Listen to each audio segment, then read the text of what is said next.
abusafo na so yasan hia na dan nyina na meka se eba se ye mmoa ye nua na dan nyina ye hu ye nim ye ho a na e wo se yesunsum sem so no wo se yedi ho dwuma pa na ya na meka ma asem se afibia ai baba so a yetin sem ya na me fan se Easter Christmas anase ye ka se festive season ya na enema bi sisi ya na ye ntiase kwan accident but yes dua buabo obi kura fom abo bi aka no se ensem pi ya na nyina kwa esunsum nsem enai odifo George esa ewo ye nchen na ebedi bronya Christmas ayi ba badie ayade a ensem bebre na ye betete bambo pa ewo ho de se wo ho a ena betie fro odifo no mede ede adu Eric with my friend Papa show odifo George enen so sign be guest odifo akwaba meje so abru na enen koma ebedi de eye me de pass manyaw me da se de ntia eye me de ne se odim se ni papi ewu Christmas papa ya na ye ka se ye de ya enim hwe se o we yada na kokko yada na odwan yada na ntwi oboho ye beku no ampa na ni pere so awu odifo de kan kire yade kakra na ye nan ho sunsum bi edi Christmas so ana festive season ye osunsum ahweso ya opemu jana afinhia da bia ana ye festival bia nyame honhom ye adwuma ana ahohombone nso ye adwuma mo sane sai ba bia anigye wo no ɛhɔ na bonsam honhom bɔ modin ko nya nipa kra bebre efiri because say ye bedi festival to say Christmas Easter nipa bebre dodo na wanigye mu kopa atade ato kopempa bo ato esem siesie me ho metonkum papa nti saa time no obia pese oye presentable and here is the case saa bre na anigye wo mu no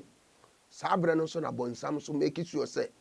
obenya saa nipa ne bebre moja no so dey na festival no so dey agenani nti ahomone edi so papa ahomone edi saa festive season na so okay nyame honhom ehwe so okay but ahomon bone di nya wo mu bebre papa okay ye be dan ho aba na ebe so bi eni kakra question bi a eda so oh ye bonsam akuno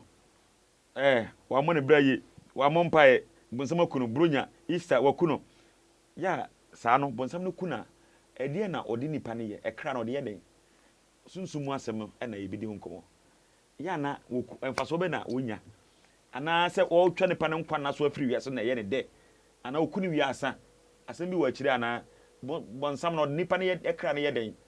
abusanfo ene we ye questions a ekire ma adwene won so ekire wa adwene ye hwa de kire na ye nwura mu ankasa o kan se mi se ye bedi bronya ekoto akokọ ekoto mpoboa anigye Easter ne nasefo ye anigye ne ekwakoje bonsam so se ka anigye anka ope o ba kohwie edi ntina bonsam eho no opese oku na ofiri wiase satan no de okra na ye den say no the devil cometh not but to steal, to kill and to destroy.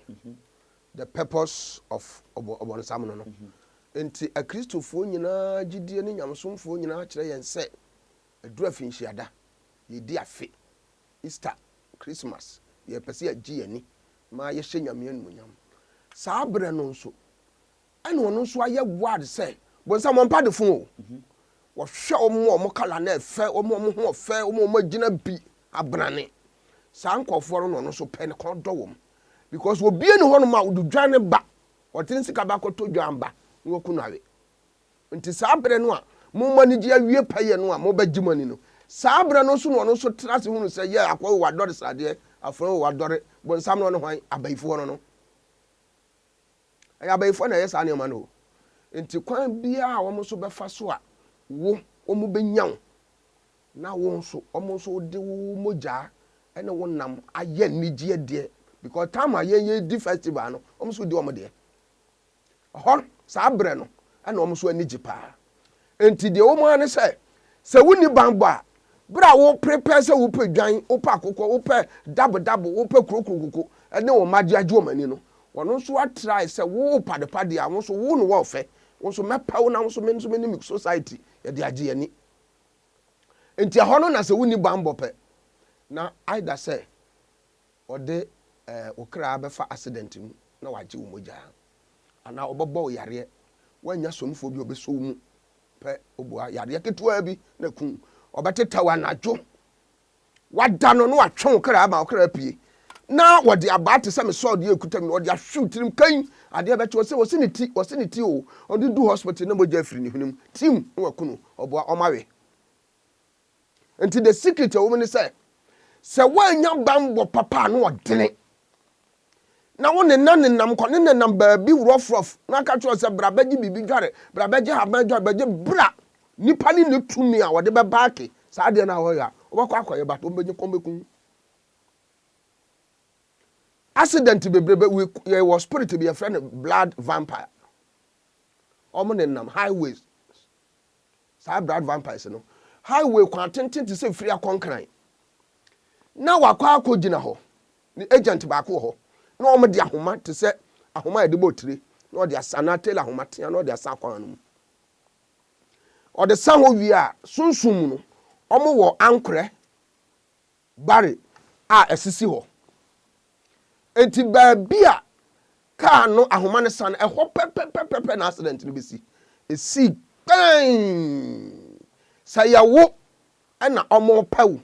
wa no matter what nipa ni nyina be survive but wo bewu so be so tira pai ne mogya to sen mogya na egu ni nyina e ko mo bare no sa aye car no na o ma register car no e spiritual just because of say driver ni no ho ye nahi wonim say timi hwa car bi sa sunsun o mutimi ko ba bi a park cars stations na anajo akọ register car we fa car number no the cost spiritual normal register car no say car we number of accident ni padodo wo mu bia se edo mu mogya no time say sawo utumi maka we hwiase na nipa wo mu nyina wu mo mogya begu sa de mu a opposition ayedo beduro ni asa contract ama no nti o de car no beko muduru ho pepepepe ahoma no betwe sunsun no akoso accident nipa wo ka no nyina bewu se nyame ba bi nim se wo bia wo kuta sunsun bi na owanfo bi ni nachi ante ka no mu a oboa mu nyina mbahwere mo nkwa here is the case a wo bi wom bia wako difu George wako rack ho wako bon ho ban bia o hye anti accident ring oboa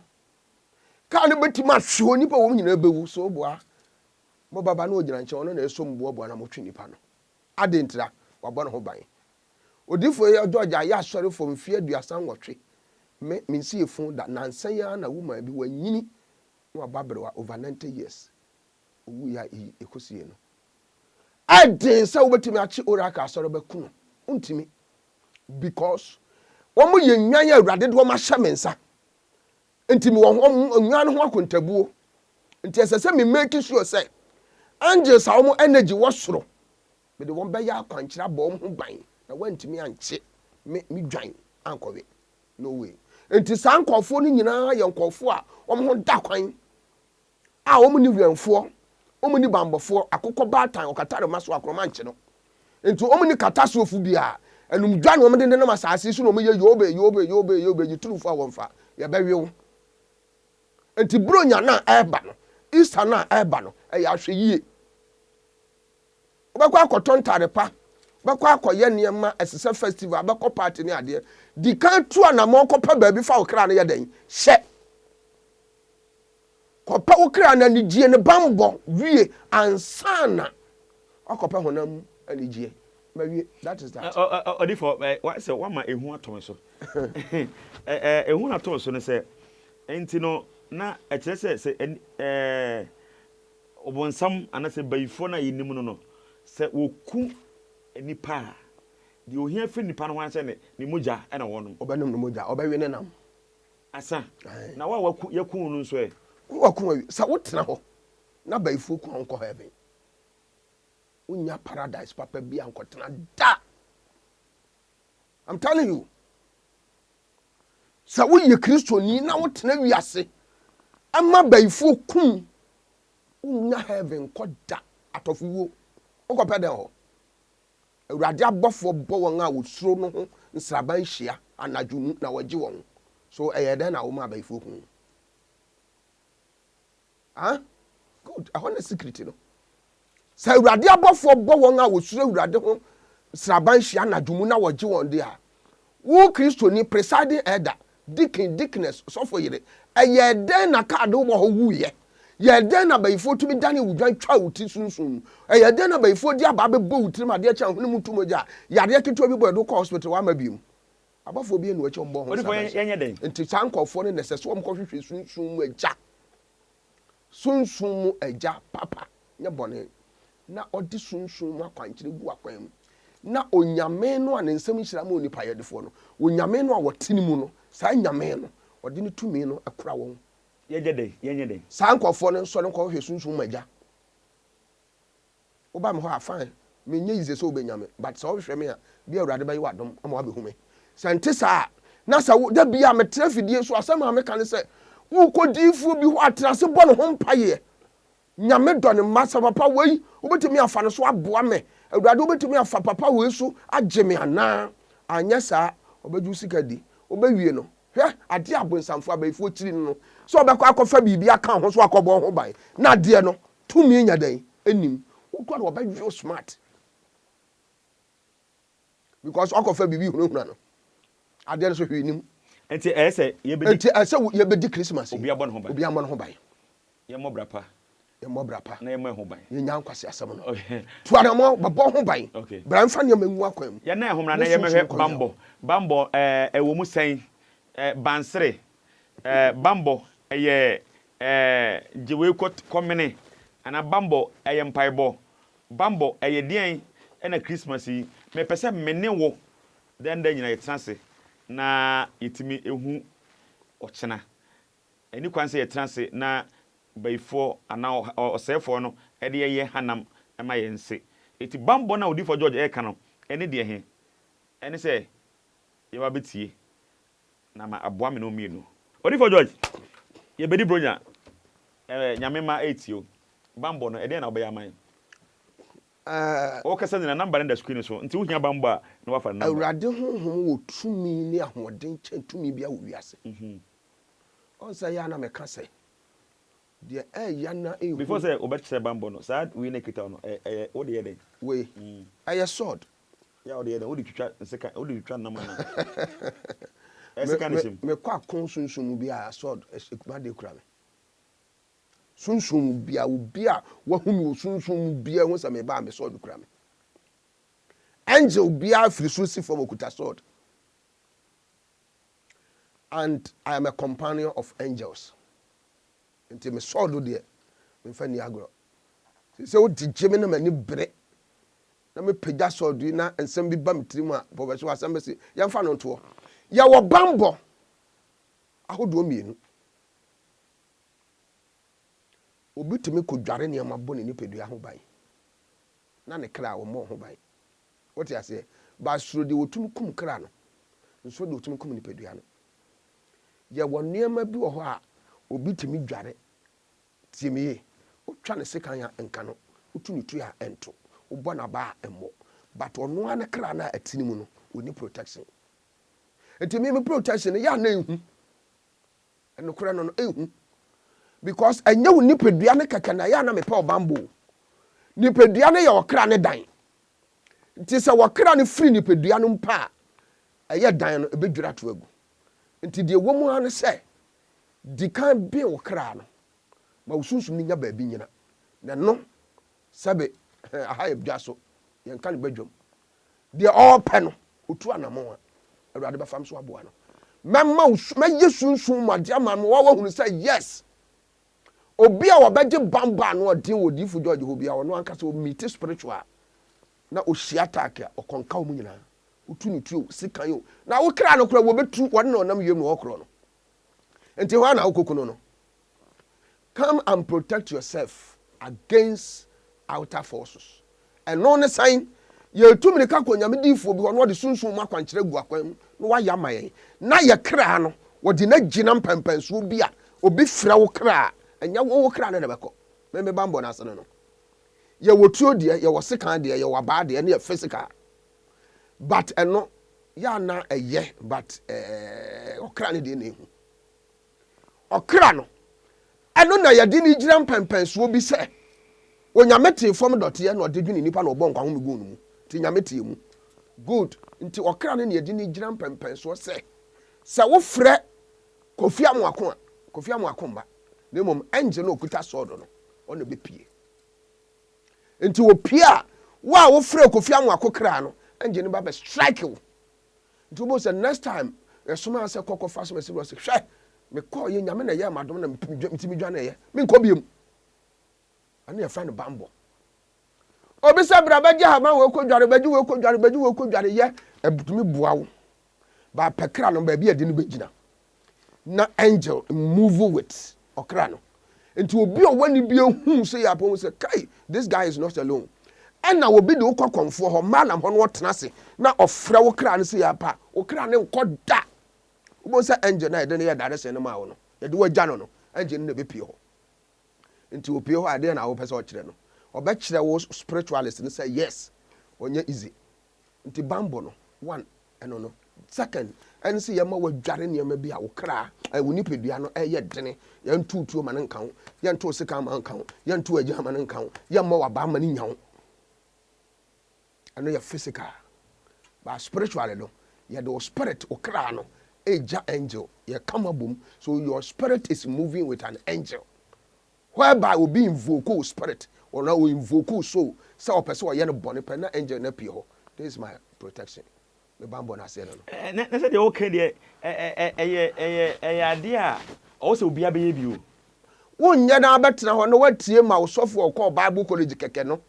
a woni frɛ na kɔm de no no na ɔkɔ Bible college kɛkɛ ne yɛde nwa gu na pampam de kwakwa na obi abɔ no kɔm no bɛka kyerɛ wo sɛ ɛnkɔ baabi a na ɛyɛ ɔkɔt na ɔno wɔka no kɔ ma de ko ɔkɔt no ɛyɛ deɛ nea menim sɛ sɛsi a me no kasa yi obi bɛtagem sɛ wei wɔ ɔkɔt prophet ɛnyɛ deɛ wɔka na me medwene ho deɛ mɛyɛ ne me Nyankopɔn ɔbɔ so bɔ asase ntam ɛnyɛ basawasa ɛno ne hia me nyɛ deɛ wɔka no nipa hwɛ deɛ tua niwa na Awurade hwɛ akoma mu woyɛ sunsum dwuma kɔ akyire a you become a demigod you become a god for others wɔse Moses ma yɛ onyame ama Israel nti deɛ obi ka no sɛ ɛna ka Moses brɛ so ka bɛka sɛ Moses yɛ ɔkɔt anaa meboa ɔse Moses ɔse papa asase a wogyina so baabi a wogyina no ɛyɛ asase kronkron yu na sempa boa na me no kasa na Moses yi na sempa so ɔbɛn yɛ no ɔse die ne kura no ɔse aba ɛdeɛ ne ɔse aba eni fato fam na Moses de ato hɔ na da no wɔ ɔse so ne dua na waso ne dua opagya na da ne aba meboa ɔse Moses fa nsa benkum hye ɔmatuam na ɔde ahyɛ hɔ oyiye na da no kwata ɔse san fa sɛ oyiye na kwata no kɔ ɛna nka bɛka sɛ kanka nto sɛ ɛkɔt akwa we di wabe mu atia sana nka bɛka kyerɛ me Moses sana nka bɛka kyerɛ no me yɛ tetedifoɔ ɛna me nya akɔda hwɛ ma bɔgye sɛ me nya akɔda me nya nnɛ na amafo difoɔ yɛbɛto na nanka nso anom adifoɔ akɛsefoɔ na tete yɛn okay number no yɛ 0244 56 76 10 10 0244 56 76 10 0598 28 46 12 0598 28 46 12 Oracle Papa nie papa aja me de yɛse ka ku bɛyiri ka ku onum honhraw onyo kɛse na omie sabi wonti asie mu na tie nsɛm papa yi ɛkan na nso wɔtema fa bi Christmas bedu bɔn ho ban na Awurade Nyankopɔn so ɔno ntanda nyina na ɔma sabi ana de yɛ ne sɛ akoraketwa na accident nti na wagya akoraketwa wo na wagya hɔ na maame ɔkɔwo kekew na wagya nkora no so wɔ hɔ ɔkɔ ne nyina in the name of spiritual bɔn ho ban na Awurade enyo nyame hyɛw na ɔnyɛ kɛse